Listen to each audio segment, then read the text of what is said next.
Hey everybody, this is Rydo and we're back to video game news. Today is Labor Day, I guess.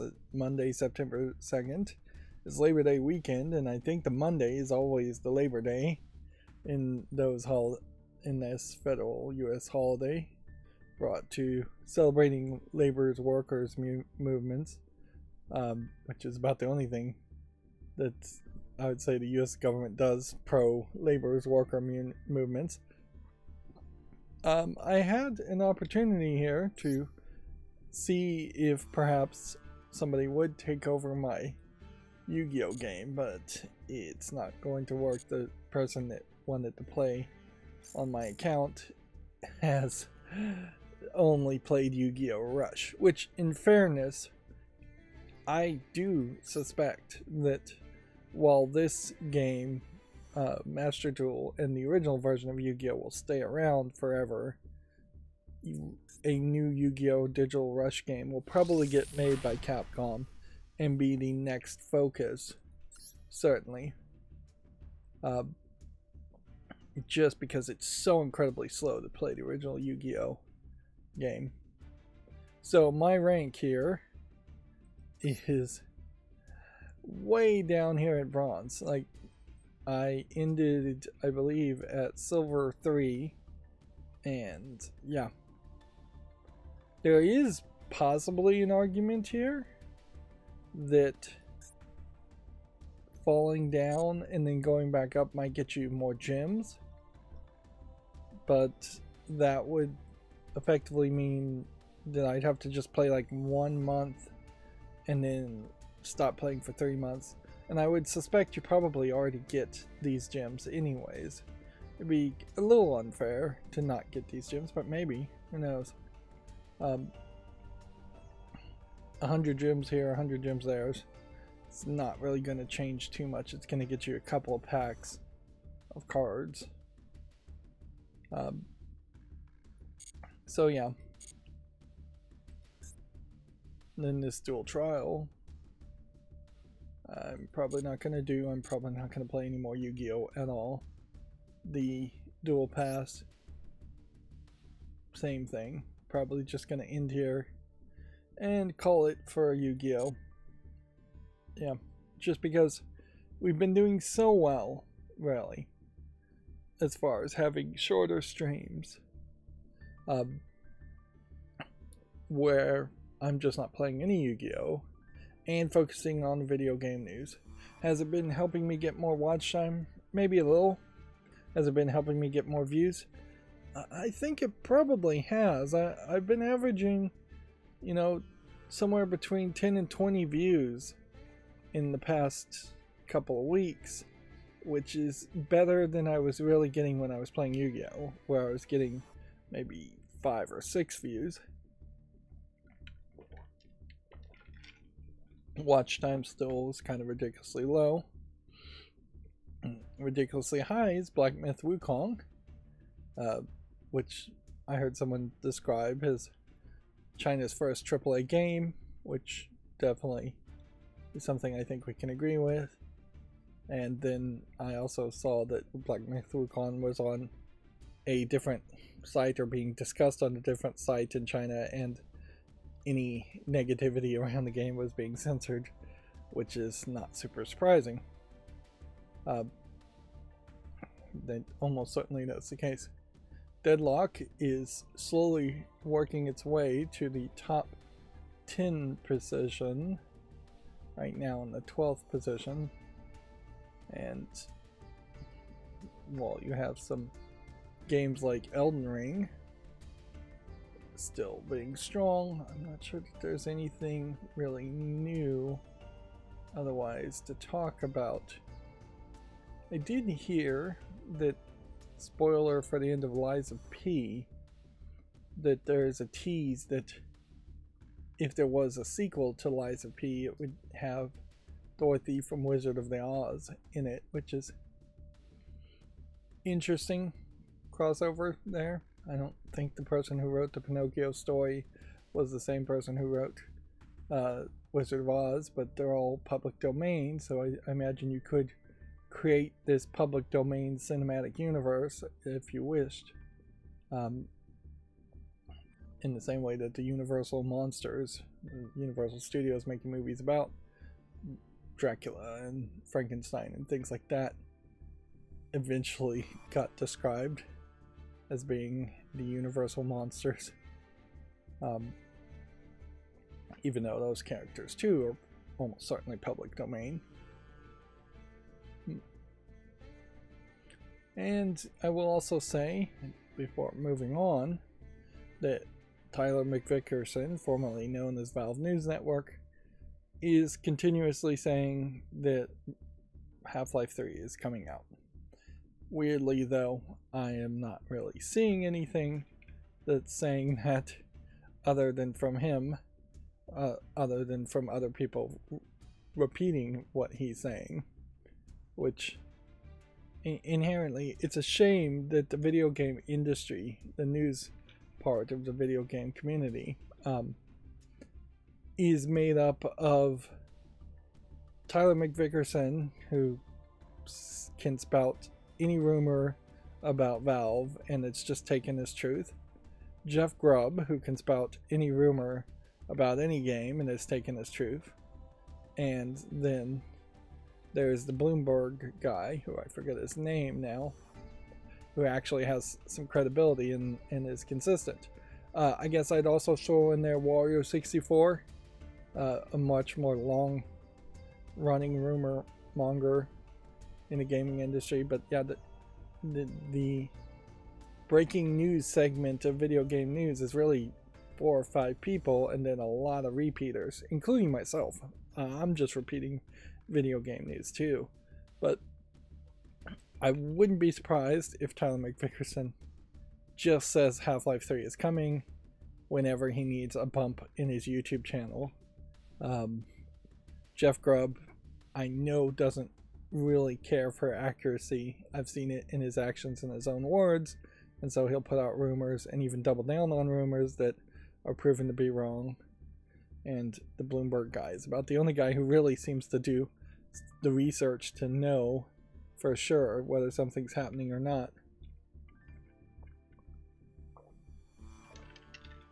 It is a far distant difference from the way real news reporting should go, and that you would never report on rumors without having at least 2 people confirming that rumor on background, is what it's called, in that they won't be named as a source or mentioned at all, but they will confirm to you that what you're hearing from someone else is the truth, and that the rumor you're hearing is not coming from that person or a group of people who are colluding together. It would be, colluding is the right word there, to make a rumor that's not true happen. Yeah, we all want Half-Life 3 to happen just so people could stop talking about it, but even compared to Deadlock, there's just not a lot to really confirm that actually is happening, or that it's, even if it is being developed or something like that is being developed, doesn't mean inherently it's going to get released just out of spite. My chart is still going fairly strong, still needs some tweaks, but we are starting to see an overall increased averaging for all the sampling.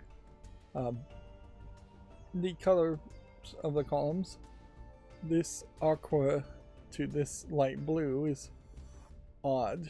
Like, you would think that they would try better to have contrasting colors as it cycles through, and frankly you might do better to just have blue, deep red, deep yellow, deep green, then start over with deep blue, deep red, deep yellow, deep green in this case, because they would almost never touch anyways, and if it did touch, just have a black outline by it.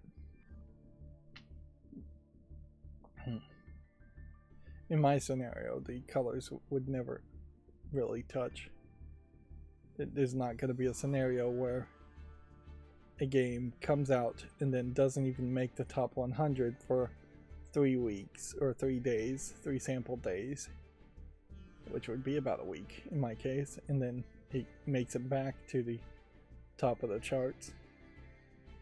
We're starting to see more of a drop off between Crap Game and Space War, which, yeah, if I was to start to think about it, I could see making the chart smaller again. Like Dead by Daylight may be the first relevant game really worth mentioning. Although I'm not sure what relevancy really is here as far as what we're trying to figure out. I can tell that Black Myth Wukong as a new game is very relevant, but I'm not sure that Counter-Strike 2 is actually that relevant. And that's where the blacklist may come in next year, and then I may just say, hey, these games are played forever, let's stop talking about those games and leave some room for the newer games. And frankly, I could go down the entirety of my list at the end of the year and just eliminate games based on a release date, which might be a very fair way to do it. To just say, hey, Counter-Strike 2 has been out for 5 years. It's time to stop talking about Counter-Strike 2, even though there are either a lot of bots or a lot of people still playing it. I'm getting a lot of people trying to friend me all of a sudden on Steam. And I know I put my Steam ID on my videos, and it's probably still there even now.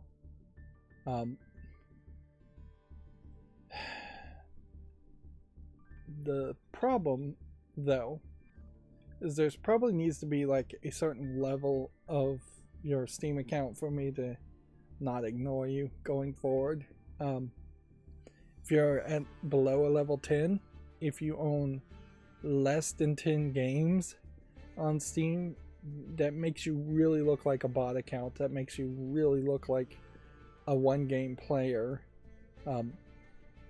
It's just not something somebody I'd really want to friend.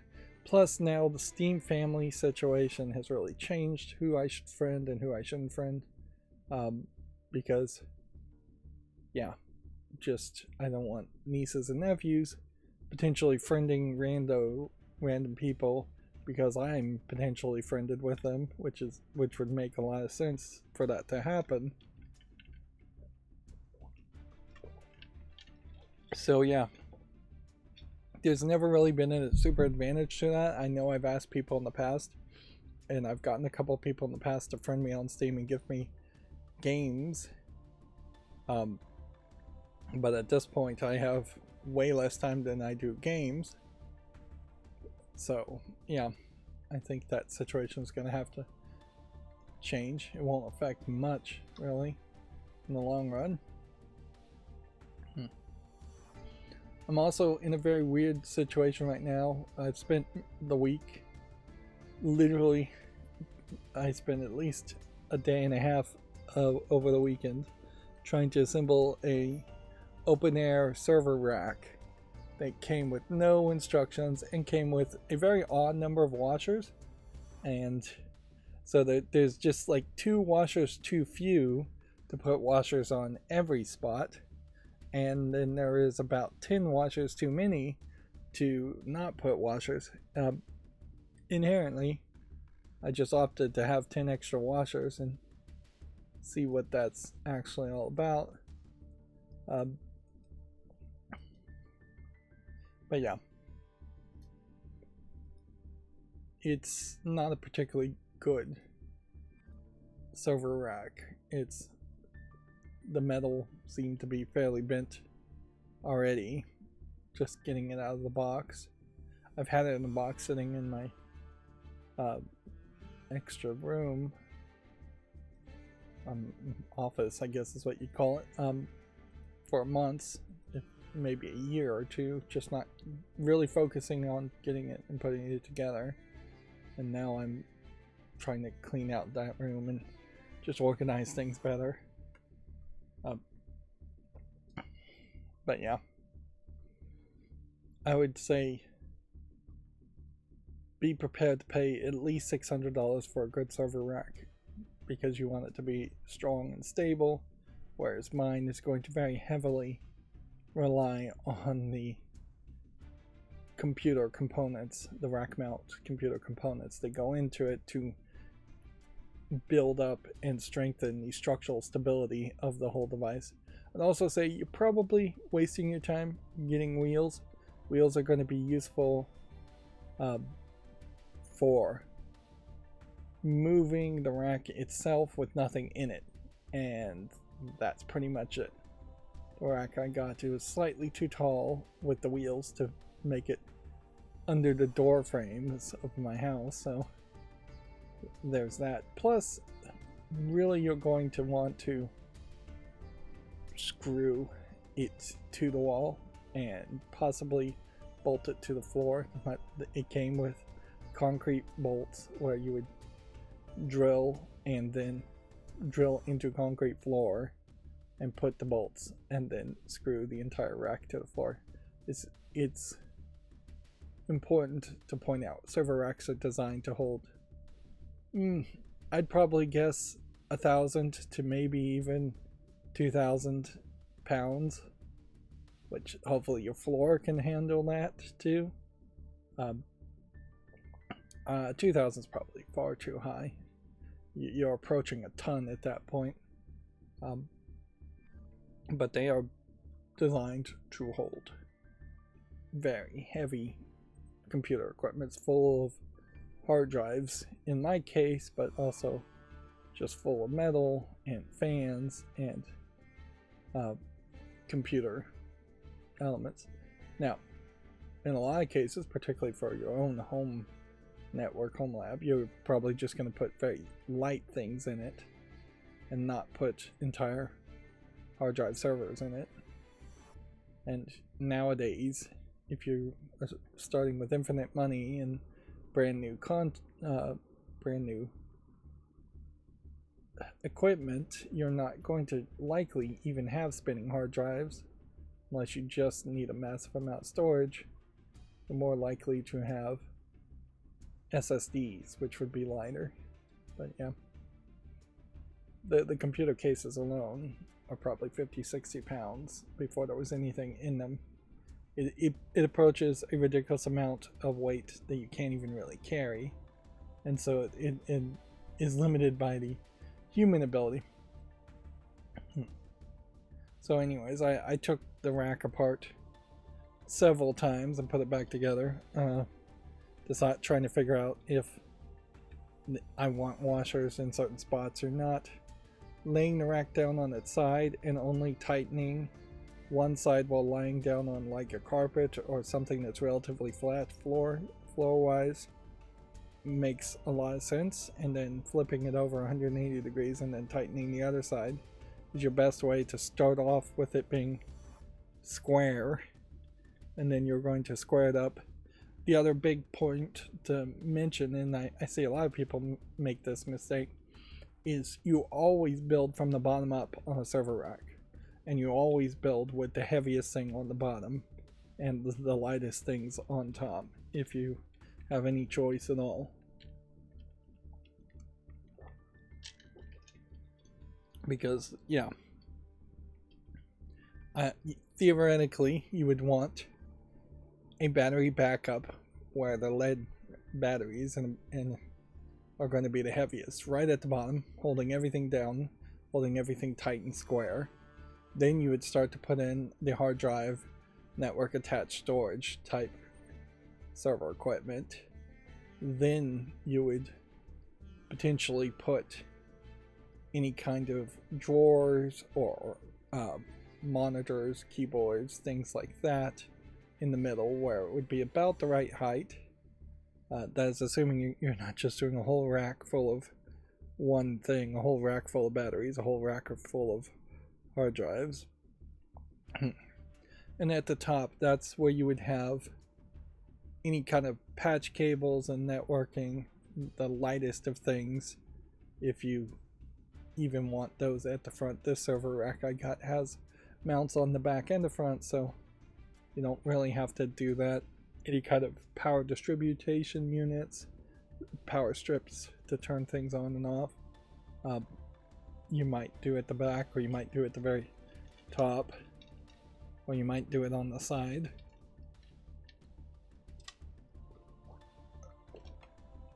Of course, immediately in assembling it, I also realized I was missing several parts, so I'm hoping I only spent like $300 on the server rack, and now I'm pretty quickly spending another $200 in just accessories, and there's easily room for another $500 worth of just metal accessories, because it's a niche product. In part, it's things that are overpriced because it's not something you would sell to a lot of people in their house. It's things you sell to corporations and offices and who don't care about the price as much. But the trade-off you get there in the end is you have something that goes very vertical and holds a lot of stuff, and you might mount it to the floor, would be a good move. You might screw it into the walls. There is a noise issue that is going to have to be addressed, certainly, as far as wherever you put it. It's probably going to be noisy. There is possibly an air conditioning issue. Certainly there too, depending on how hot everything is.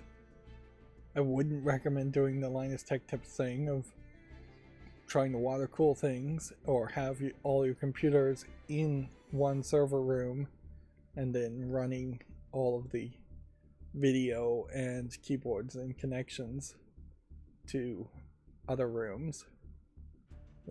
Mostly because the water cooling I just don't agree with. I just, like, Linus Tech Tips does a lot of water cooling and has a lot of water cooling problems, and it just doesn't ever feel like it's the smart move. If you're insistent on doing water cooling, I would say do a pre-built all-in-one unit, and then hopefully you'll have less leaks that way. But I really don't see the value in water cooling at all, in that it doesn't seem like it really reduces the amount of noise, which is the thing I would want reduced. It seems like it just cools a little bit better for overclocking reasons, which I don't recommend overclocking either. So yeah, it's never felt like it is the right move for me. So anyways, I guess that's my catch-up section for today, is that I'm cleaning up and building furniture. Disassembling another piece of furniture is the next step. I'll probably be doing that for the week. Meanwhile, I'm still not scheduling videos. I still didn't work on the new version of opening the news articles that we'll go through here in a second. And that's a big problem because that is failing fairly miserably. This game gets a lot of promotion.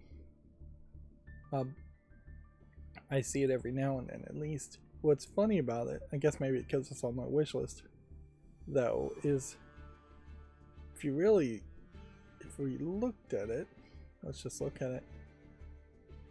I'm pretty sure most, if not all, of these shows, with the exception of Futurama, are cancelled. Is Bob's Burgers still on? Maybe. Is Family Guy still on? I guess.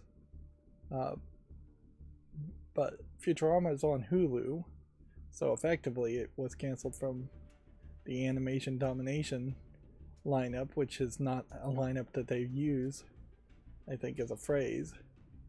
Certainly haven't thrown in anybody new in this. Does this have in-app purchases? Yeah. Yep. But yeah, this is on Hulu. This was canceled a long time ago. I'm pretty sure American Dad was canceled a long time ago. Bob's Burgers might still be on Fox. Family Guy is still probably on Fox. But yeah, this one and this one I'm pretty sure are canceled.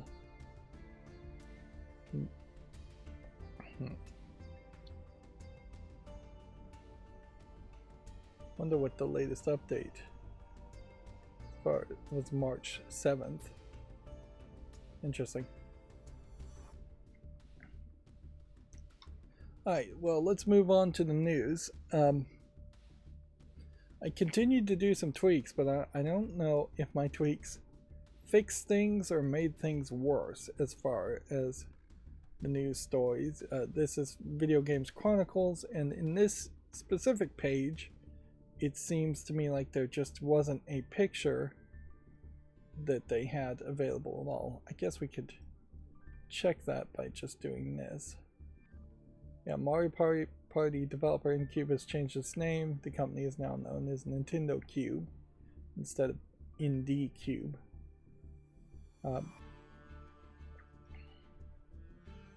Yeah. So what had happened at some point is the headline here and here has gotten smaller than it should have been, because it would be much easier to recognize that this was the headline. So I tweaked something in the wrong way there, almost certainly. It makes a little bit more sense where that tweaking would have happened in this page. The free-to-play football game UFL has been delayed by 3 months. The EA Sports FC and eFootball Challenger was set to release this month.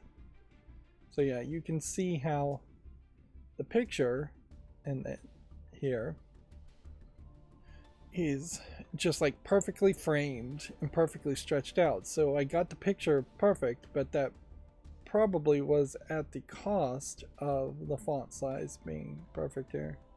And I still don't have on Video Games Chronicles a margin that I would like at the bottom here, so that it would just be move this text down a little bit, so I'd have to scroll down to see it. But otherwise, that's the only real issue that I've run into. I'm just gonna go ahead and drag this over here and work on that later. Although, again, I don't know how much video game or YouTube stuff. I'm not giving up on my YouTube channel. I'm gonna say it out loud just so I commit myself to it, but there is definitely an extended break here. I've also have a feeling I'm gonna end up spending way too much money on Lego once the Christmas sets get announced this year, considering I haven't done any Lego at all.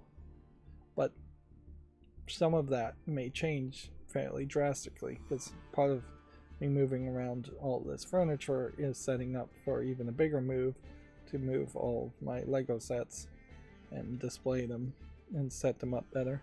But yeah, I have far too many sets. I really haven't done anything in 12 months.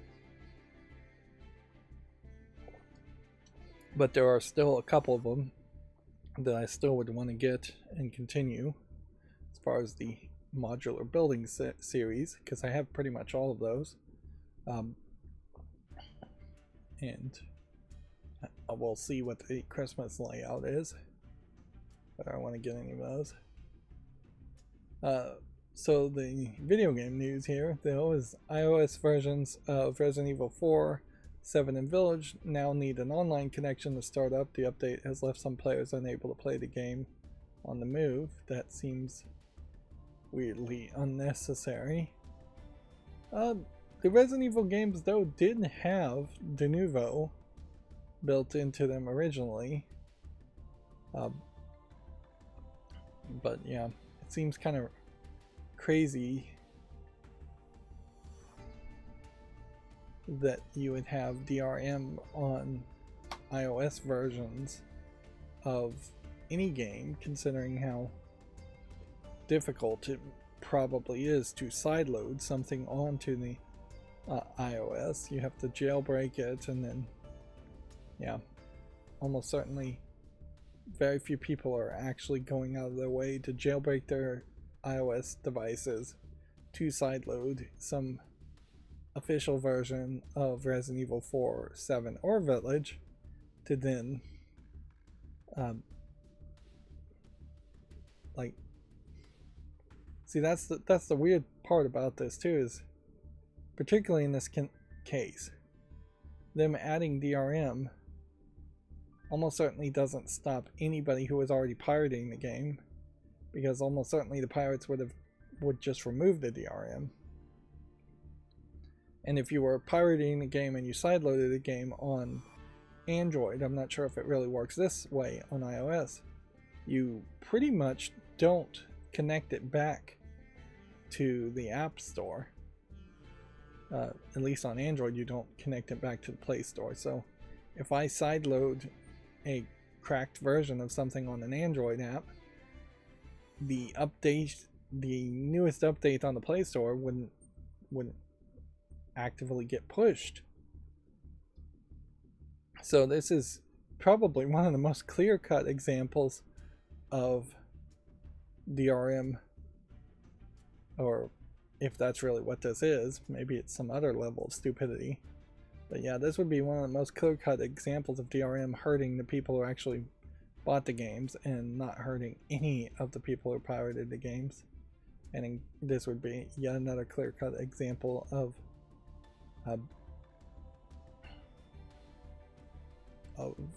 why it might be better to pirate the games. Although inherently I don't think playing any of these games on iOS makes a lot of sense, except for in the scenario that you're only allowed to play games on iOS, which I do know of that scenario personally, that I know of somebody who's just getting into the point where their parents have given them an iOS device, and as such all the games that they can play have to be iOS compatible. That they did not go the route of giving them either an Android device or a PC or a Steam Deck, which is probably the suggestion I would go with, although it depends on the age of the kids too. Steam Decks are still very expensive and fairly fragile. I wouldn't give it to a 6-year-old, where you might give a 6-year-old a Nintendo Switch and not worry about it. But yeah, it might be that there is a new generation that is coming up where their first gaming console is likely going to be, or their second gaming console likely is going to be, an iOS device. And so iOS gaming might grow and become something like that.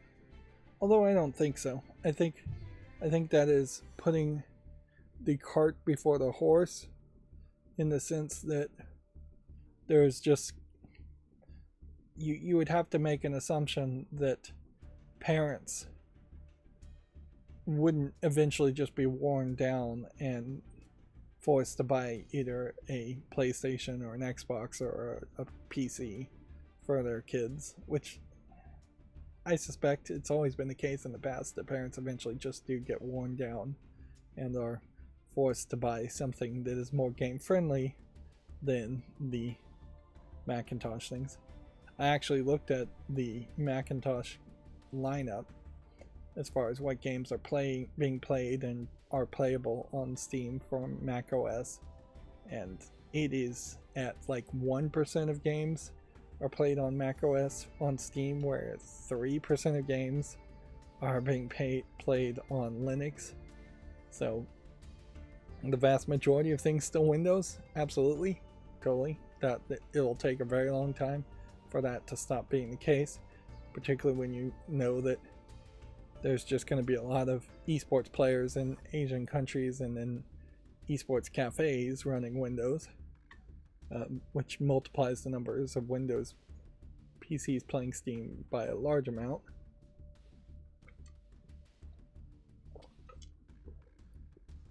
But when you look at how Linux basically was well below that.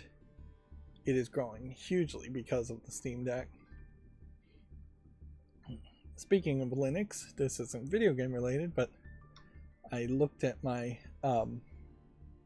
server, which is what I'm in part moving, and the last time I worked on it many years ago, I was trying to install CentOS, and I believe this was at the beginning of CentOS being a thing, or at the end of CentOS being a thing.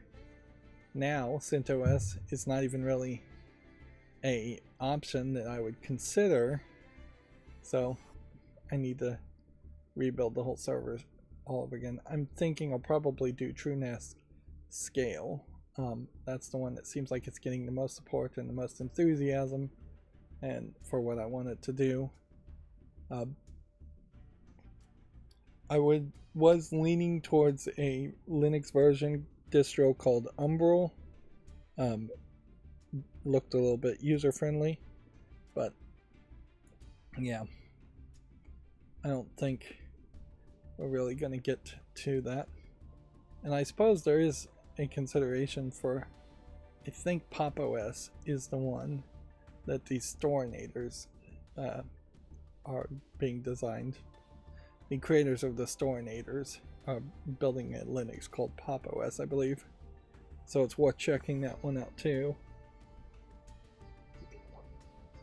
Although inherently you are then putting your faith in just like one company building a distro.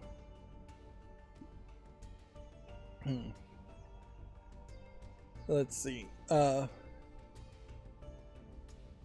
next video game news story here, and I feel like I might get interrupted here, is that the Nintendo of Europe president has stepped down after 6 years. Stephen Boyle here has been replaced by Luciano Perina, who is now the company's CEO, president, and chairman. Which, yeah, I wonder if that isn't really a case of the Nintendo of Europe just continuously losing any real high level of relevancy, in the sense that the Nintendo of Japan has not really done anything to inspire any faith in them supporting Nintendo of Europe. I imagine there will always be a Nintendo of Europe. I wouldn't be surprised if even now there are Nintendos of like South America, Africa, India, things like that that I don't even know of. I also wouldn't be surprised if those kinds of offices pop up, but I don't think they're going to have any real relevancy. I think it is very much the case that Nintendo of Japan controls everything by a strong iron fist and only tolerates a Western office existing in the first place because it helps them just localize things to English. And I guess I'll leave it at that. Among Us is crossing over with Ace Attorney Investigations for a free Miles Edgeworth outfit. Among Us players can claim the cosmetic item for free next week. I almost would want to keep the headline font this big, but it clearly just does not visually read correctly that the font is as big as the rest of us. Yeah, and inherently I think I'm just going to end up tweaking things. I've also noticed that something I did, I think, is causing sometimes the page to load a little bit further to the left. Then sometimes it loads perfectly in the right spot. Not so much for Video Games Chronicle, but for Gamatsu articles, and we'll see that in a second. Concord, it has been speculated, has sold as few as 25,000 copies. Fewer than 100 players are playing the game on Steam at the time of the writing that headline. They clearly shoved Concord out to fail. I wouldn't be surprised, just because of the lack of advertisement around it and the lack of build up to it. They teased this game and then they shoved it out extremely quickly. And yeah, there's just no reason to do that. Which makes me speculate if at the core of it, had there been more faith in the game or had there been a better gameplay mechanic, would they have changed the appearance of Concord, which is what mostly people rejected in that first trailer. I mean, it is very believable that these might have been the first pass of character designs, and had they had more faith in it, they would have delayed it 6 months, done a second pass, and just changed the visuals. Because changing the skins on characters is not that hard if the gameplay itself plays well. Although this may also just be a case where they saw the writing on the wall and they said, we're too late to release something that feels like Guardians of the Galaxies, or feels like a cheap ripoff of Guardians of the Galaxies, so let's just cut our losses and push the game out. A LEGO Harry Potter collection is coming to the PS5 and Xbox Series next month. Previous owners can upgrade at a discounted price. Now, I'm not sure what the upgrade really does, though. It includes 2 DLCs. This apparently is a remastered compilation developed by Double 11 and enhances both the graphics and gameplay with 60 frames, native first 4K resolution, haptic feedback. Interesting. So, the TT games had nothing to do with this. This is a remaster by a completely different company. Still, these are the original LEGO Harry Potter games, though. They are not a new game in the Harry Potter series, which would have made a little bit more sense. But I also do recall that I was having some pretty terrible experience with the LEGO games, particularly the LEGO Harry Potter games. And yeah, I'm not sure if turning down the overclocking on my RAM would have fixed that or not. I've just always had, ever since I built this new computer, had problems with micro stuttering and freezing and just actual bugginess, particularly in the LEGO Harry Potter games, that would pop up.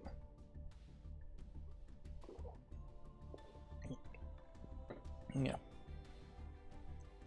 Like, some of the things Microsoft did in Windows 10, and I imagine some of the things Microsoft is doing even for Windows 11, is making playing old games worse and worse, or more niche games worse and worse. So you can't even really rely on Windows to stay consistent to play old games. Yeah. I suppose this might be a rush job, though, to try and sell these LEGO Harry Potter games before either a new LEGO Harry Potter game got made and announced, which who knows if that really is going to happen, or before the new Harry Potter movies start to get announced. Which, yeah, all of that's going to be a mess. I also saw that there was a LEGO Harry Potter set that is fairly new when I was looking at LEGO sets. So there's still some popularity there. The Harry Potter 4K UHD set is on sale, I think still on Amazon right now. So yeah, seems like everything Harry Potter is still hot enough to sell despite the creators' controversies constantly going on. The Dragon's Dogma 2 director Hideaki Itsuno is leaving Capcom after 30 years. He worked on Devil May Cry and Power Stone. Not sure which Devil May Cry that would be. Would that be the first one, or would that be the soft reboot that didn't go anywhere? It's probably the first one. Devil May Cry 3, 4, and 5. Dragon's Dogma 1 and 2.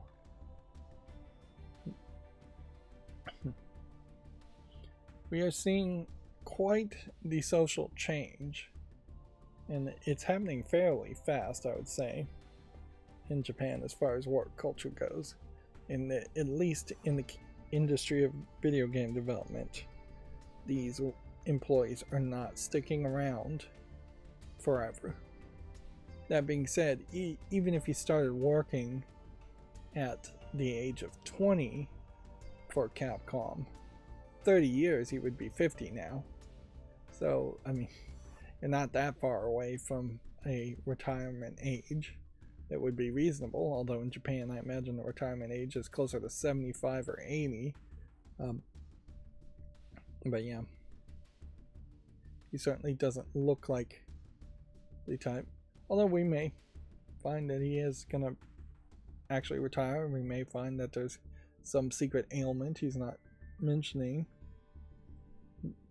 Or more likely, I would believe he's going to go and start his own company, because the stagnation amongst video game companies in Japan in particular is really, really bad, and you just cannot get ahead, and you cannot accomplish things or be held to reasonable standards if you stick with companies like Capcom. Nor are you really keeping any major amount of prestige sticking with a company like Konami or Capcom. So yeah, we'll leave it at that. The new Legend of Zelda Echoes of Wisdom trailer shows off Zelda's combat abilities. The game is going to be released next month. And a video game based on the Batman film universe is in development, it's been claimed. The Batsuit was added to Arkham Knight last year.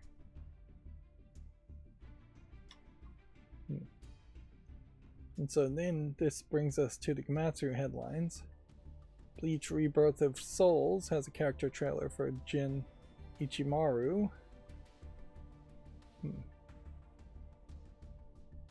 Yeah, some of these characters, I'm not sure if where they ended up in the storyline as far as Bleach. Yeah. Atelier Yumiya, the Alchemist of Memories and the Envisioned Land, launches March 21st, 2025.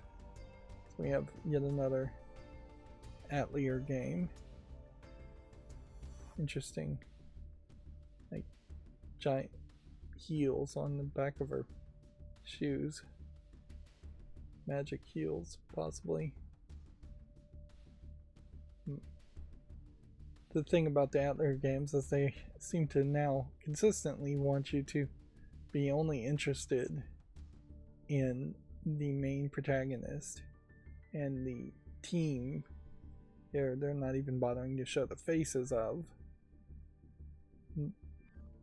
And they are increasingly trying to have the Atelier characters appeal in one way or the other. I would say this almost looks like a big butt character. Thicker thighs for sure.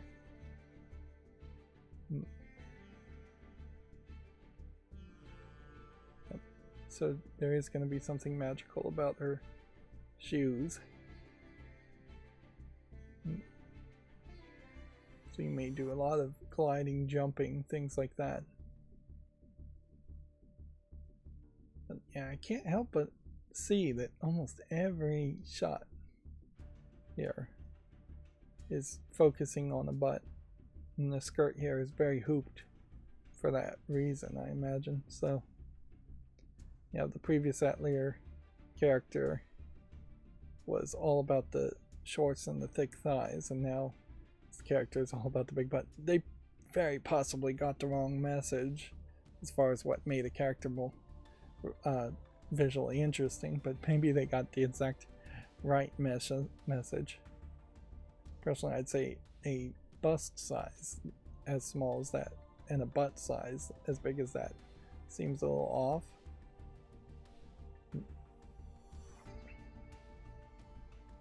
Here we can see the other characters. If we scroll all the way down.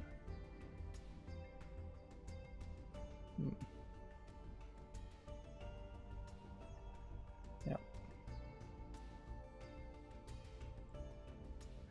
The major problem with the Atelier series, I would say, right now though, is that they tried to capture lightning in a bottle a second time with the immediate games following the really popular Atelier series, and they tried to have a bunch of spin-off side games that weren't particularly well received.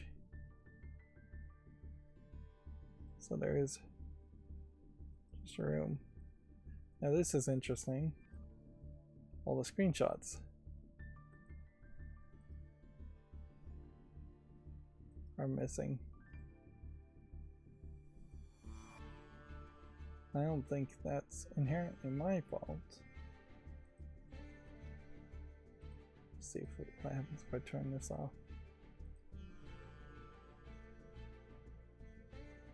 Screenshots are there, so I screwed it up not by changing the CSS. I screwed it up by uBlock origin. It's captured. I must have labeled that inaccurately. Alright, so that's another one that I need to work on. And see, here's an example of where the pages just sometimes are loading too far to the left. And I don't know why. But the headline here is Professional Baseball Spirits 2024 to 2025 has been delayed to October 7th in Japan. Also, there's a Steam link here that has seemingly just been taken down because it doesn't go to any page now. Yeah.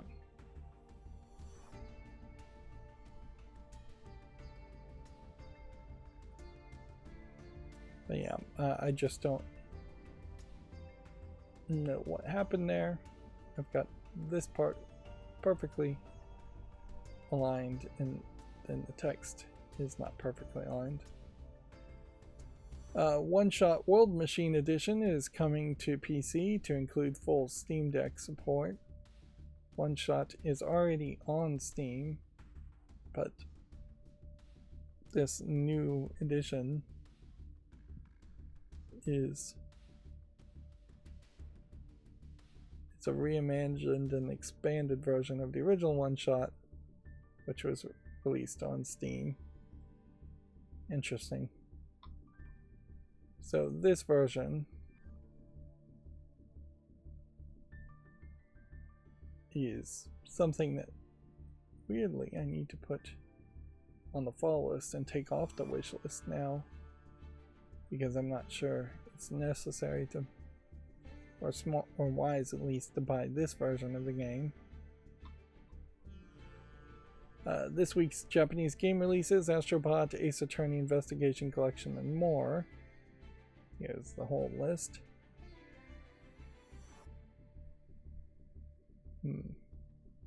Several more digital games, but not particularly long list. Now, I have to admit, this is not the easiest way to read this. This is hurting my eyes, the white on blue text. I got all the theming perfect in line with the Steam, but there's something either about the size here that's a little too small, or maybe the shadows not enough, or maybe the weight of the font itself is just not big enough. heavy enough, bold enough. But yeah, I can actively see that that is not the size I want to see as far as text. Then Among Us adding Miles Edgeworth, we already talked about. Among Us is a game that, even though I personally wouldn't play it, is something that I might want to own.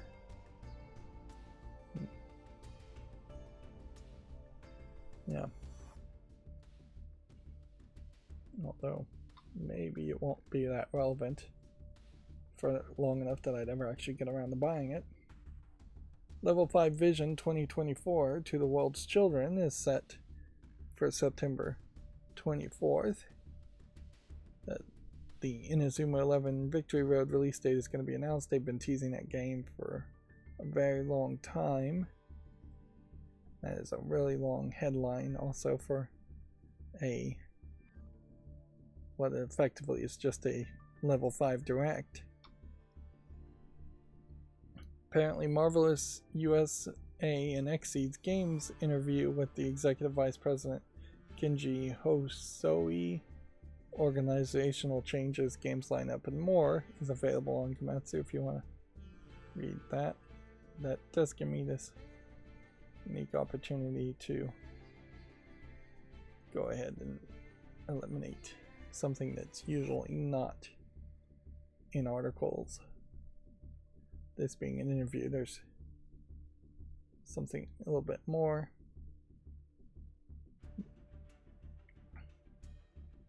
Clearly, though, this is a long interview, and if there was anything particularly that useful or newsworthy in it, it would be a headline in itself.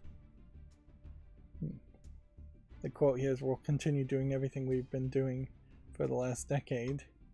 That's a very Japanese, staying the course mentality. This is the same page, open twice. Yep. Marvelous US and Xseed Games PAX West gameplay for Corpse Party 2, Darkness, Distortion, Slitterhead, and more. I would assume that this is Slitterhead. And is this Corpse Party 2?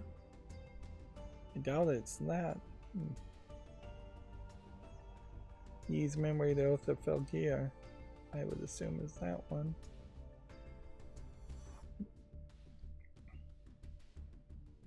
Interesting. Corpse Party 2, Darkness, Distortion does look way different than what I was expecting. There's just a long list of trailers here that if I ever felt like I had extra time, I might want to look at it, but never really am going to have extra time.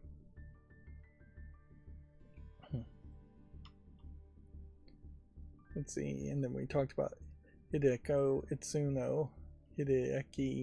Itsuno leaving Capcom. From September, I'll start developing a new game in a new environment. So he does say he is going to make a new game in a new environment. Of course, the most boring outcome of that is that he just moved over to Square Enix or Konami or some other big name. If Nintendo wanted to, they could probably back up a truckload of cash to a lot of these creators and hire out just the entirety of all the highly qualified directors in Japan. But inherently Nintendo doesn't do that, either because secretly they don't have enough money, which is a possibility but unlikely, but also because they don't want anybody to outshine Shigeru Miyamoto, who is clearly a company man and clearly follows orders. And I think they would very quickly realize and already know that if they hired any other artistic director, that artistic director would have opinions and would not just follow instructions and orders. Whereas I think Shigeru Miyamoto, if the Nintendo president told Shigeru Miyamoto to make Mario a sociopathic serial killer, he would do it. He'd find a way to make it happen and still sell.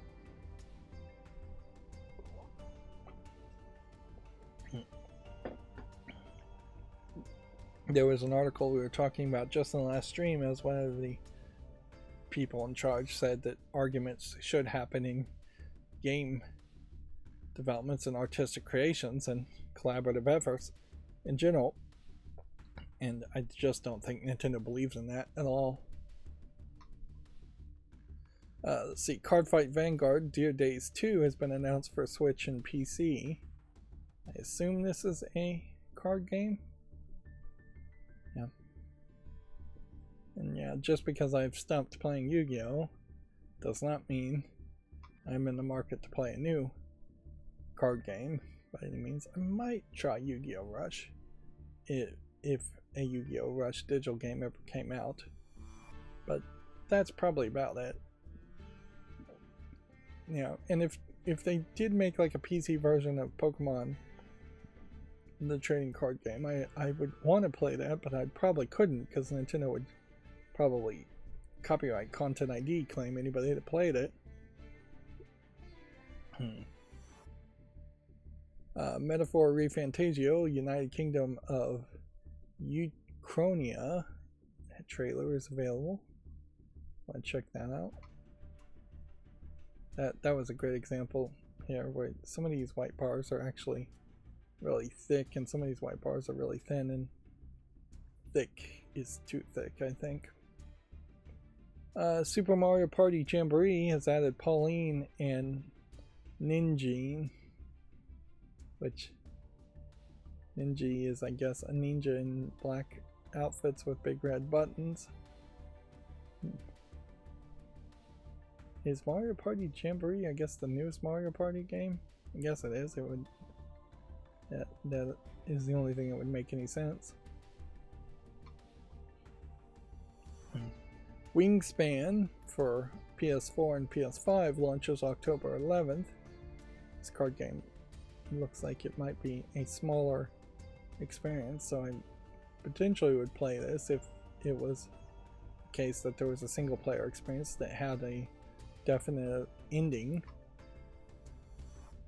It is rated clearly very positive on Steam and does have some single player. It definitely feels like something that's more of a board game converted to a digital format than just a collectible card game that would just constantly add cards. Inherently, there's probably only so many different types of birds you could even use as sources. And then Pop Slinger Volume 2 Loveless has been announced for Switch and PC. But apparently it does not have a... These are more screenshots, I think, that are not loading up.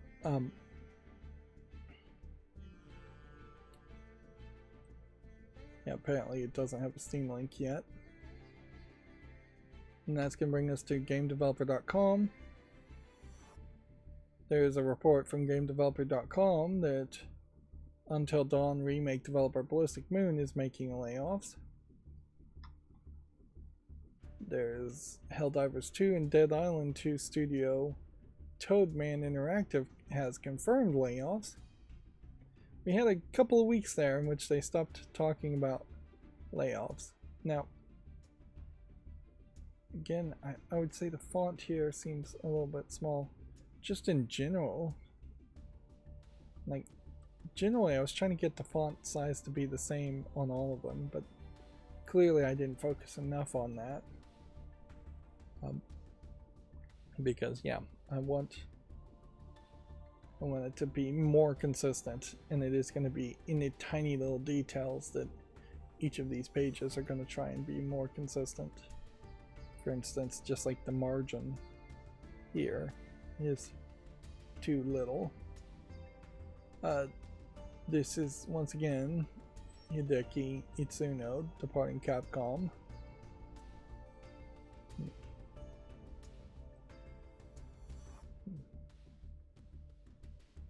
Embracer has appointed Thomas Kogler as the CEO of Asmodee, which, okay. I guess Asmodee now might be a little bit different than what Asmodee has been in the past. Mostly they've been the ones that have made real world board games and turned them into digital formats and been mediocre, I'd say, about average at it. They're really setting pace for average, not amazing conversions. But with the restructuring of Asmodee, I could see Asmodee ending up doing a lot more for Embracer Group, or just having a lot more licenses to play with. Like, inherently, I guess, had Borderlands shifted over to Embracer's hands, then there could have been a Borderlands digital card game, which wouldn't be the worst idea, but that never actually could have happened, so that's a really bad example, because 2K always owned Borderlands. A much better example would say, because THQ Nordic and Asmodee are both owned by Embracer Group, there is theoretically a Darksiders card game or board game that could be made, and that wouldn't have been a terrible thought. In fact, I could see Asmodee doing that with a lot of licenses if they own the IPs to the games. It wouldn't be crazy for a SpongeBob card game to be made by Asmodee, and just have Asmodee make side games from the IPs they already have access to. Creatives UK's latest fund is offering up to £25,000 to Northeast teams. Seems weird that a lot of the UK funding systems seem to be so localized when the actual landmass of the UK is so small, but I know culturally it's a very diverse region. In a lot of ways, I would say there's probably as much diversity between the different regions in the UK as there is diversity between the 50 states in the United States.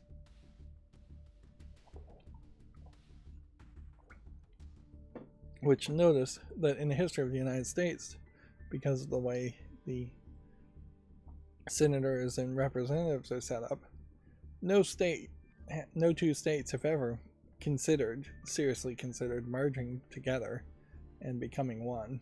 If anything, states would like to split apart even more and have more of them. So yeah, no real unity is encouraged in different sections of countries. New Steam tweaks let devs highlight related games and DLC on store pages. Under the new changes, developers can control what games and DLC make the most sense when featured on the title's Steam page. Which, yeah. Inherently, I imagine that is an admission by Valve that the Steam's recommendation engine is fairly lackluster.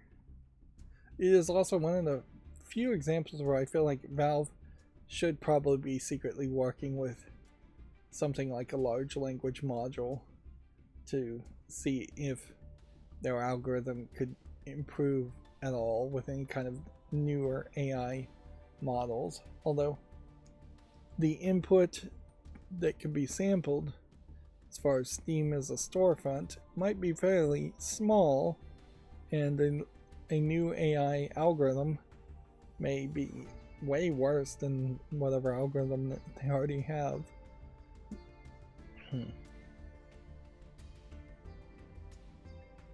I personally think one of the biggest problems here, let's see if we can actually see this. One of the biggest problems is that you have a lot of people that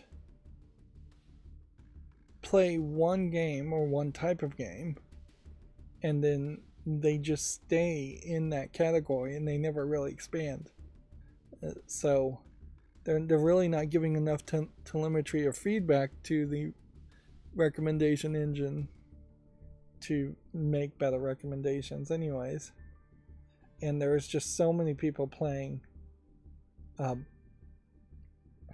same games, so many people playing Counter-Strike 2, that you have to put your thumb on the scale and cheat the algorithm just to recommend anything new, or you have to eliminate anything old just for new things to have a chance of being shown. So yeah.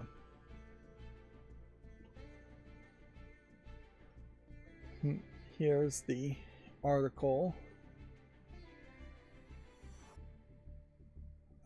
Featuring DLC in particular makes a lot of sense. Very often you'll see season passes just in the mix with parts of DLC that would be included in the season pass. They really aren't solving that problem by featuring DLC, but it at least helps a little bit. It also just allows them to have an expansion named anything and the newest expansion being featured.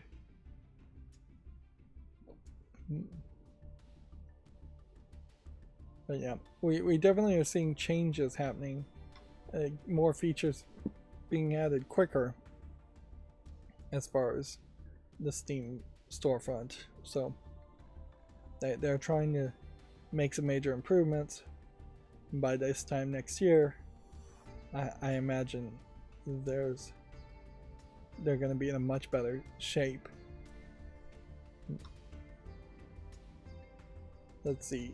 There's also a report from GameDeveloper.com that NetEase is, or a report on GameDeveloper.com, may not be from them, but NetEase is cutting jobs to Ouka Studios ahead of a potential closure.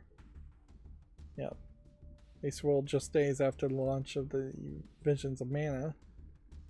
Although inherently,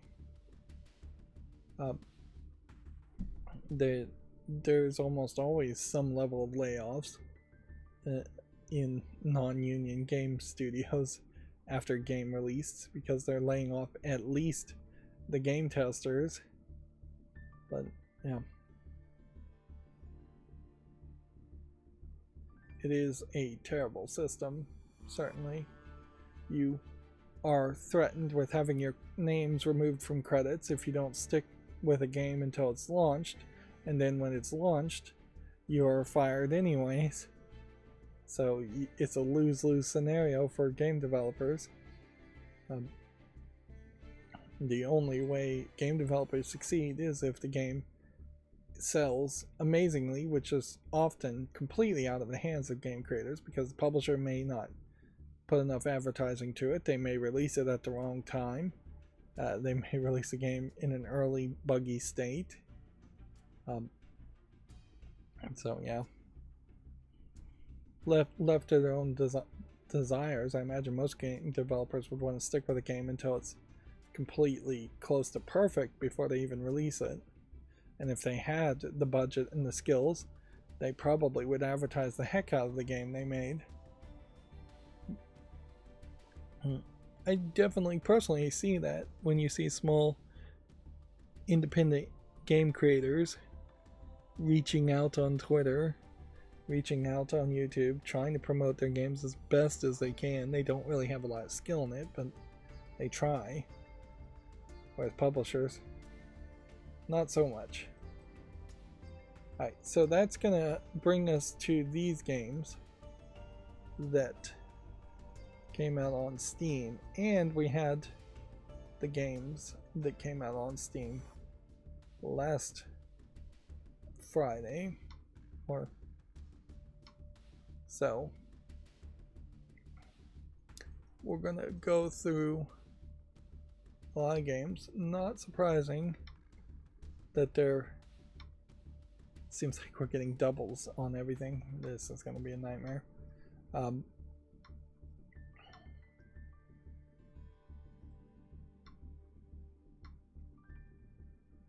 Yeah, it's not super surprising that there's not a ton of news over the weekend, particularly over a Labor Day weekend.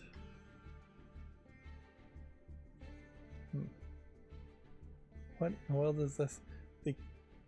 this is an adult game. Once again, that should be in the adult section just by the headline, the title alone.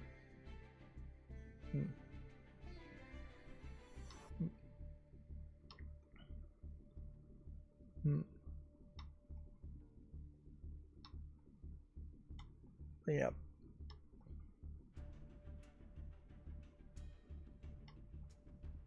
Part of the problem when I get to actually working on my server, which will once again just take up a ton of time, I think I'm realizing that there's going to be major projects, is that I'm going to have to just load up the last build and just get a list of what I was working on, because I was trying to use CentOS and teach myself CentOS back when it looked like that was the one that might be used mostly in professional environments.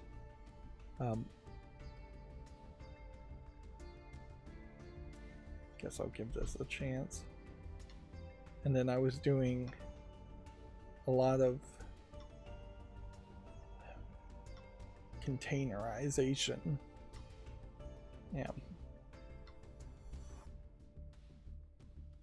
And so I was trying to learn how to build containers and set everything up.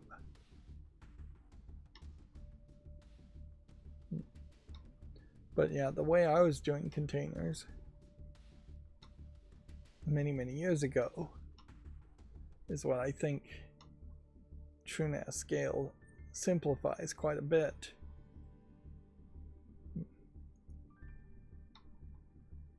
So it's going to be a case where I want to get the same outcomes and have the same kind of servers running, but I'm probably going to just start over from scratch.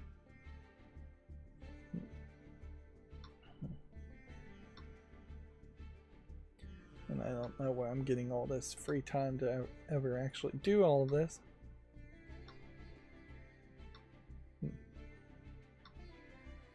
Yeah, I'm mostly, I guess the right word would be deluding myself into believing that possibly taking a break from scheduling and publishing videos and making more content on YouTube for YouTube is somehow going to make my YouTube channel more successful, right? As I'm at like 940 subscribers, so I could get to 1,000 probably by the end of the year if I tried really hard. Of course, I still wouldn't have enough watch time, so nowhere close.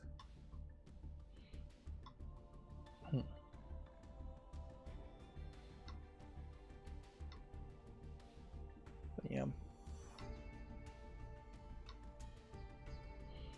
inherently I just don't know what I could do to have more energy and more time, and that's the thing I'd want. Here we're seeing a lot of things, so I'm suspecting here that the curate did not run. No, my macros didn't run correctly today, and I don't know why. Seems like it does just sometimes want to open tabs in completely different places.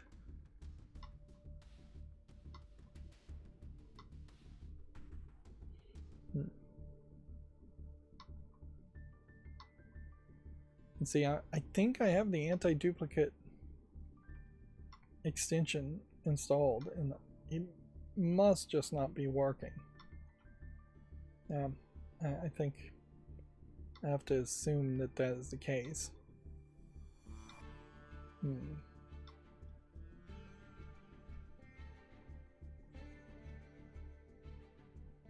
Can't even tell what that is visually. It looks like a monkey ball clone.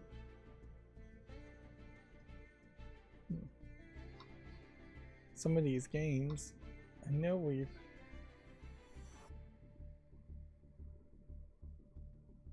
kind of promoted. Now, I'm not going to make another YouTube short on such similar games, but we'll put it on the fall list. Fall list cleanup, last time I tried to work on that, you also run into the problem of the fact that my follow list is just so big that it just doesn't load. So the solution really there, and here we've got entire pages that didn't load, is to just manually clean up the follow list first and get it down to a smaller, more manageable spot, then try to automate it. Here we have yet another clicker game.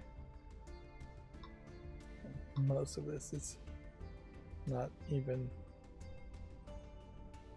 worth mentioning. Yeah, another clicker game.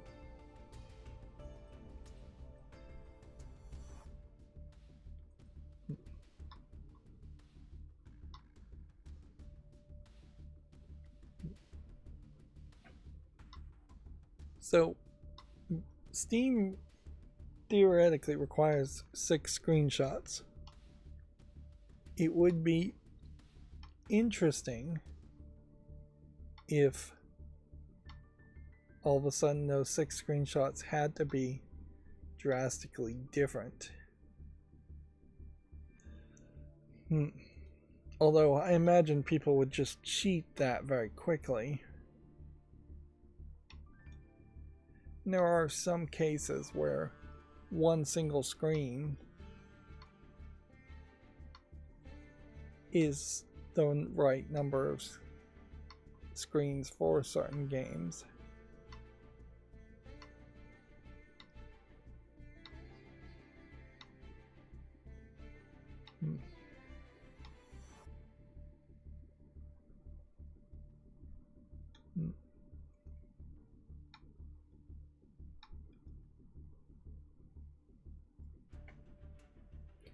And text-wise, in fairness, it would be pretty impossible to text-wise or tag-wise compare one clicker game to another clicker game and decide whether or not they are similar enough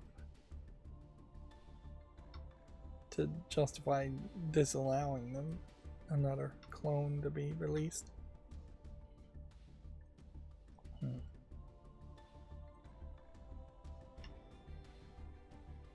You know, at some point I think Valve would love to charge gamers to pay to delist games on Steam. Yeah, that would be kind of crazy. Certainly if that became something. That almost certainly never would become something. Though, you know, this is an interesting idea. A RPG mechanics match 3 game.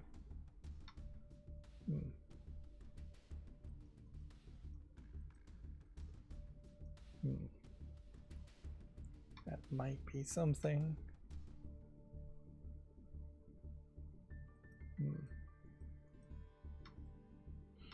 Although in fairness, it is also actually very easy to go through all of these games if they are all absolute garbage.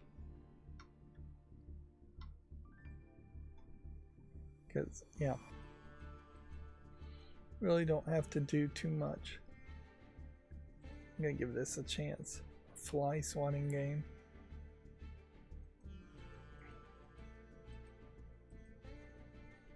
Can't even tell what this is.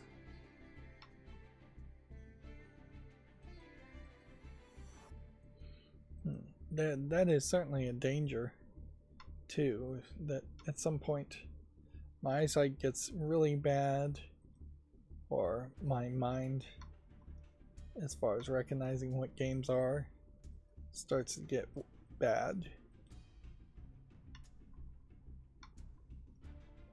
Like any level of expertise I might think I have could easily go away, and that's true for anybody, frankly. That's the fear of dementia. There's just a lot of games here that feel like they are political in some nature. I'm gonna say no to this one. But yeah.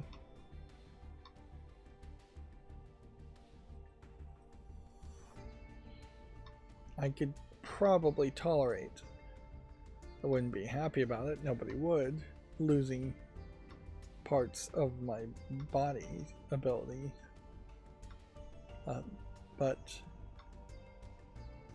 losing your mind is way, way worse. I think most people would agree with that. And certainly, if I lost a foot, if I lost the ability to walk,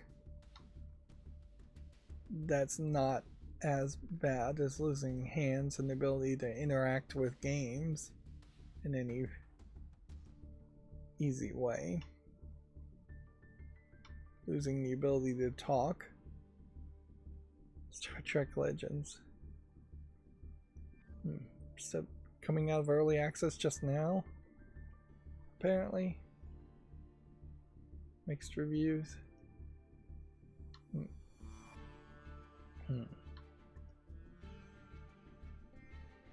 Yeah.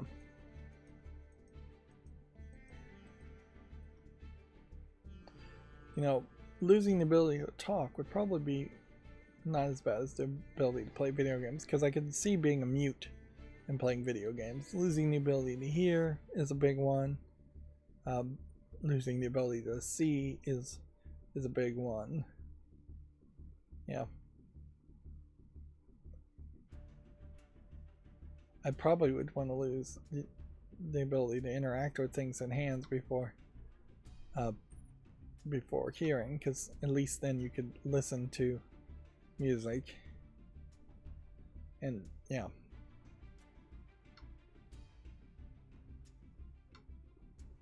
But yeah, the brain is the worst.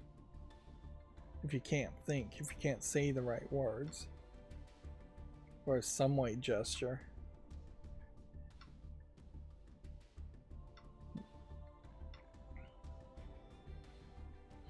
Then there is also a problem and a danger in any of that, that we are so modernized in our technology as far as medical stuff goes, that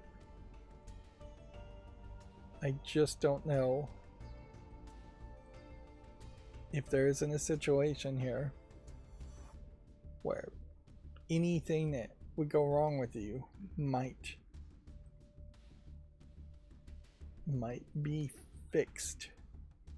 The Tesla brain chip, for instance, it is experimental right now, but they've done it with 2 people, so I mean, it is feasible that in a person's lifetime now, even if you lost the ability to speak, see, hear, swallow, breathe on your own, anything like that, like you could very much just be a vegetable in a coma. Well, not in a coma, but you could be just like a vegetable. Well, no, vegetable's the wrong phrase.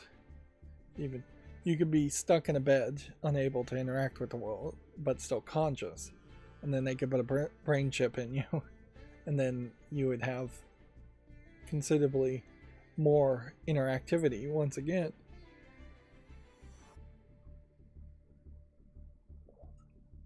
And because we're on the verge of the idea of a brain chip, we are really not that far away from the idea of a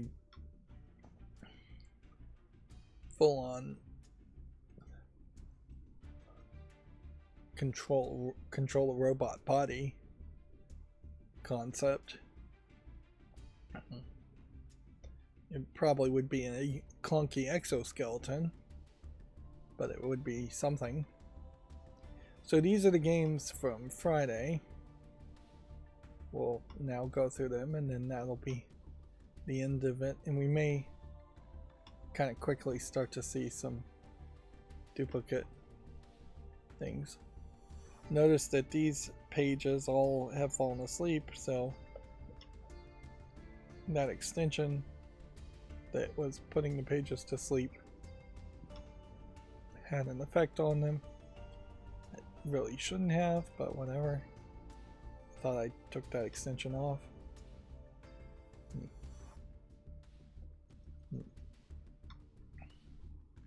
I'm in a weird position too where I still don't really know if the RAM needs to be underclocked some more on my computer, just because I haven't played any games, and very possibly I'm just not going to play any games in this month at all.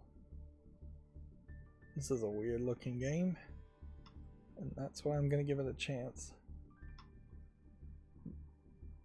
So I might get back into that whole mentality of playing games and then find that I still needed to do some tweaks. Oh, this looks like a game I would have been interested in. It's a shame that it's so mixed.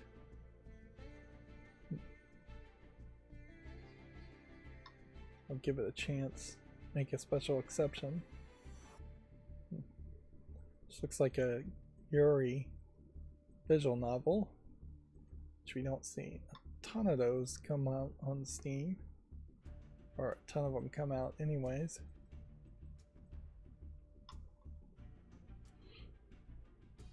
I did add a new gesture to my middle mouse click gestures, which is what I'm using to close these tabs and move around. And if I want to move a tab all the way to the left, which sometimes I need to, and then jump all the way to the tab on the right, I can now just drag diagonally to the left, then drag diagonally to the right in 2 steps. So middle mouse button, drag, release middle mouse button, then middle mouse button, drag, middle mouse button, release middle mouse button.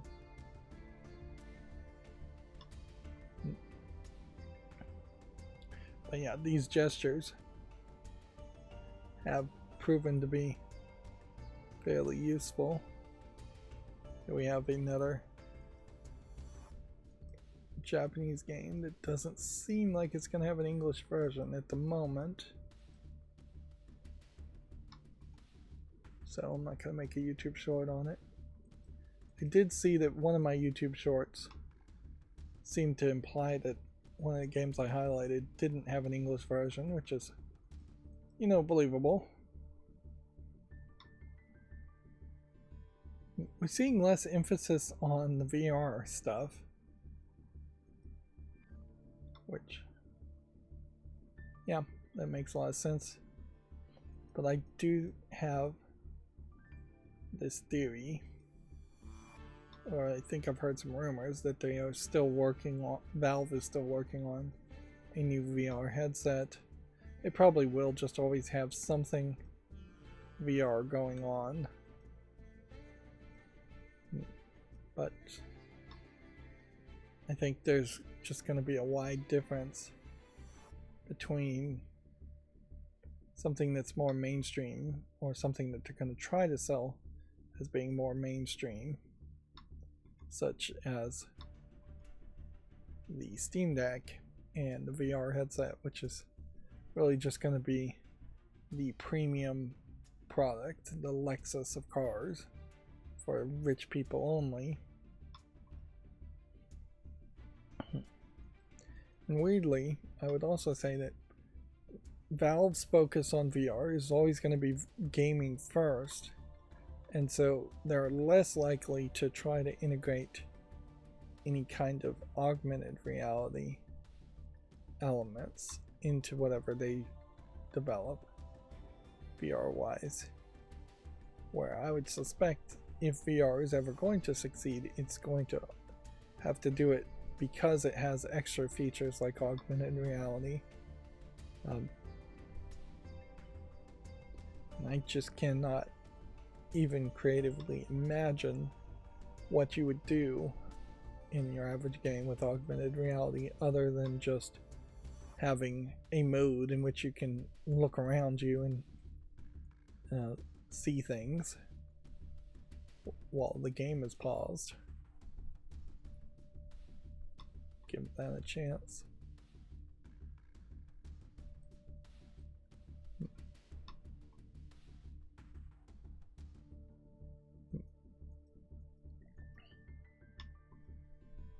But yeah.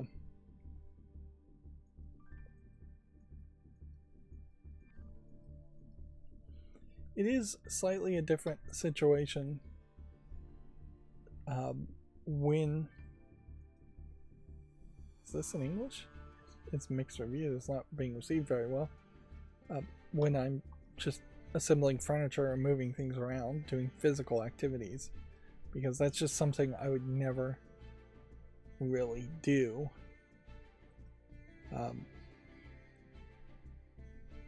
Yeah, it's just not something I would really do before streaming, because I don't want to be exhausted before streaming. Whereas I could see myself, and I have on a few occasions played a game and made an episode before streaming. It's usually bit me in the butt and just made the streaming times for these live streams inconsistent. But I did get one more recording made for the trade-off. This looks like this might be a decent kid-friendly game, which we don't get a lot of those. Volcania.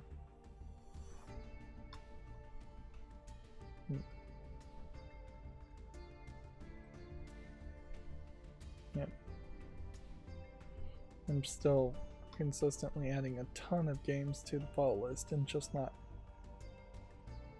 eliminating anything from the follow list, so it's no surprise that the follow list has got way too many games on it to the point where the website won't even load. That is one thing about the way the internet works that could have been improved upon in the old days, is that you could have had a lower bandwidth version in which by default you could ask the web page to not load pictures, to not use up as much bandwidth. But there really isn't a way to do that.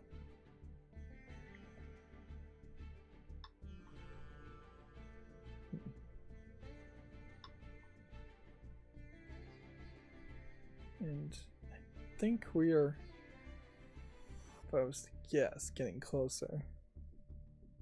This is weird.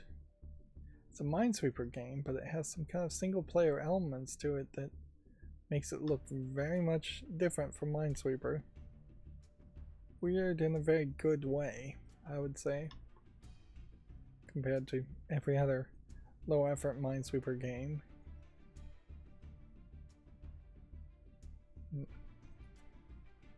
Give this a chance. I'm trying to kind of rush through this now.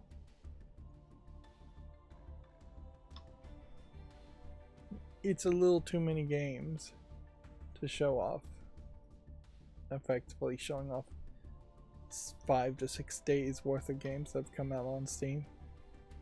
And inherently that is why these live streams, even if they are never any more successful than they are now, would probably never go away. Like, I could do all of this off screen, but I wouldn't motivate myself to do it. I just know myself well enough to say no. I would not really go through all these games unless I was making some level of footage. Plus, it's better to show off the games that are getting curated away, so you at least can follow the process if you are interested to see where I'm picking and choosing and applying my own judgment as far as what games should be highlighted as far as YouTube Shorts. I am also noticing on YouTube that Good Mythical Morning is getting away with just rerunning these same episodes that had already aired, with just a intro and an outro being added at the end. Which, if it weren't Good Mythical Morning, I think you might see people complain about that, or YouTube complain about that being repetitive content.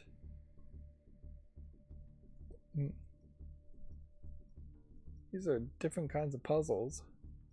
I mean, they're still jigsaw puzzles though. Enough so said that I'm going to go back and remove this one from the follow list. By releasing 2 games at once, they lost my attention.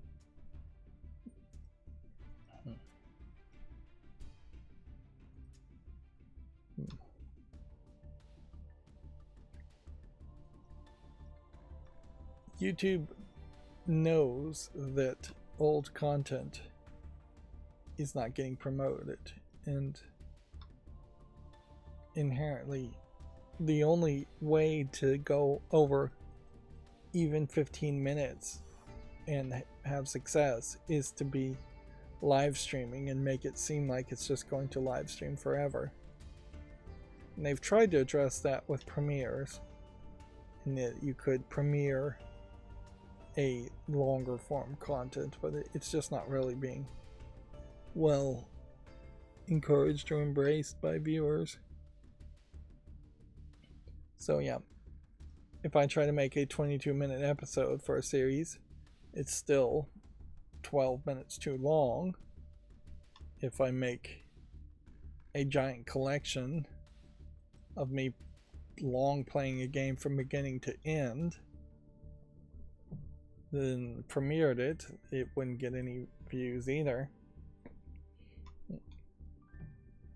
And that's just not really how I would want to make my content anyways. Because you just have me taking a lot of bathroom breaks in even trying to record something longer than an hour and 44 minutes is really what I'm targeting. Usually I go along and do an hour and 30 minutes to 2 hours at most, sometimes 3 hours. Let's admit it, I'm very inconsistent on the lengths of some of my longer pre-recorded footage, but yeah, I can't go 4 hours. I can't go 5 hours consistently. And I don't think anybody would want to see that. I mean, it certainly is a possibility. I could just say I'm going to play like one game a month, and it's just going to be a Saturday stream premiere.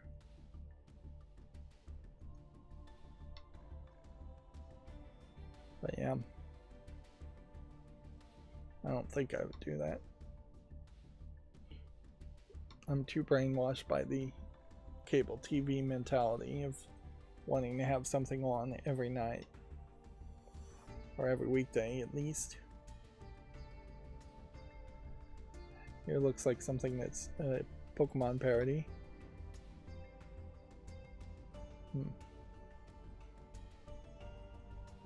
Here's another one of these Chinese garbage games that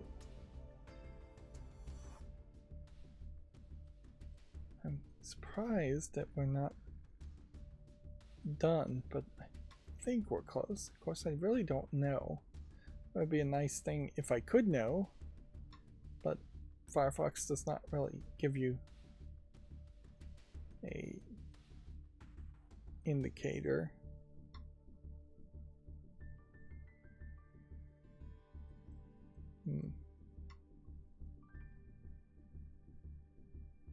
Still seeing way too many clicker games. I'm glad that these blocky art styles never really became popular enough. This too is a clicker game. But if Steam doesn't crack down eventually on these clicker games, you're going to see a clicker game themed around every single noun in the English dictionary. They literally will just go down the dictionary and make something based on that.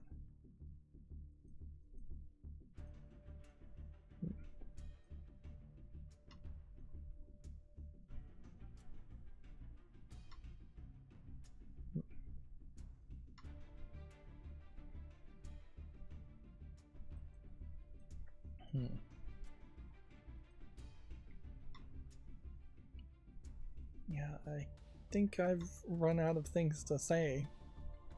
Although, in fairness, a lot of times when I am talking, I am just like jumping from thought to thought in my mind, or things I want to mention.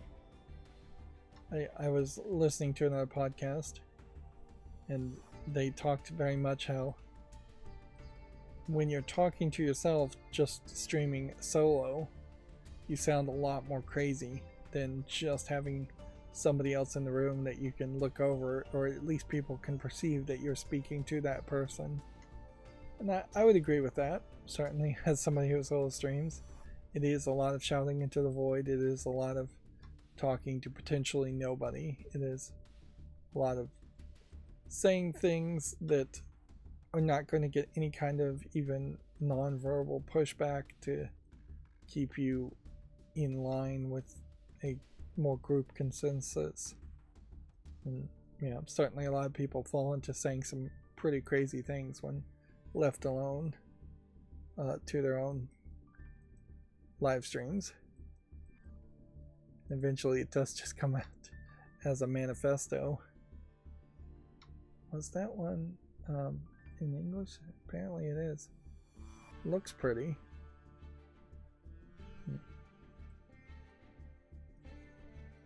Corporation Inc. I'm gonna say no to. Perhaps mostly because I just hate corporations. Mortgage Nightmares. I'm also gonna say no to because I don't like Mortgage Nightmares either.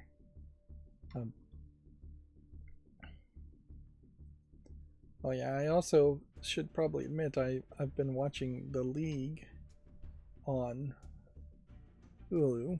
It's been recently added to Hulu. And I think I said I watched Sunny on Apple TV, and I'm watching that. I didn't realize though that was going to be a... I'll give it a chance. I didn't realize it was going to be a weekly released show.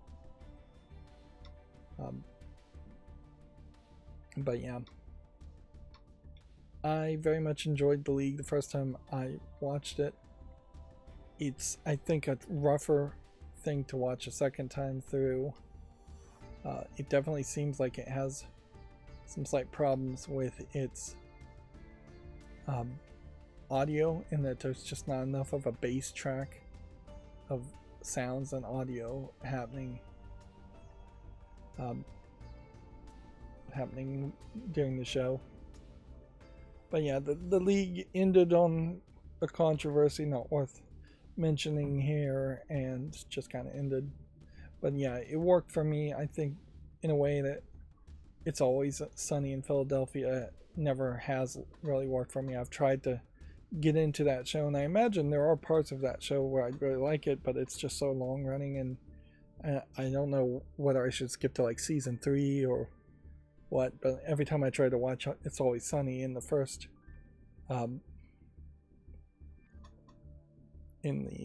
season, I lose interest fairly quickly. Anyways, that has nothing to do with video games, but I figured I'd finish my thought. That's going to be it for this stream. We went through all those games and still didn't hit 2 hours.